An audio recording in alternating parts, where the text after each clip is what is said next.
Let me come to you immediately, Mohamed. You're just back from Tahrir Square. Yeah. What was the mood like there? Well, what started as a small protest of people who got injured and got no compensation, about 200 people were brutally attacked by the military police and the security forces, and that prompted the Egyptian people from all walks of life to join them in hundreds of thousands of people demonstrating against the SCAF, the Supreme Military Council, who was ruling Egypt after Mubarak's fall.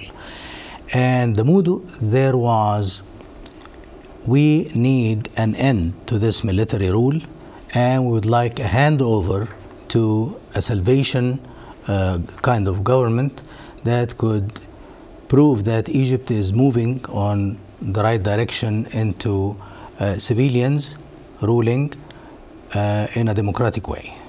Now, the fact that reports suggest that there has really been an overwhelming turnout for the parliamentary elections, does that in some way suggest that perhaps those people at Tahrir Square who didn't want the elections to happen may in fact have lost out? Actually not. If you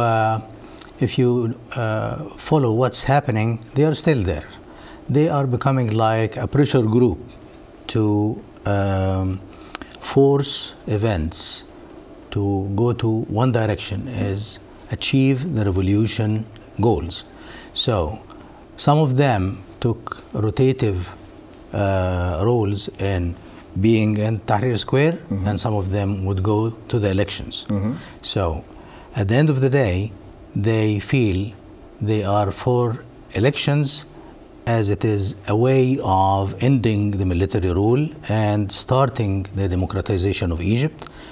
And at the same time, they are keeping their powerful presence in Tahrir Square as a pressuring chip on the ruling military to make sure that they will turn power to civilians by mid-2012.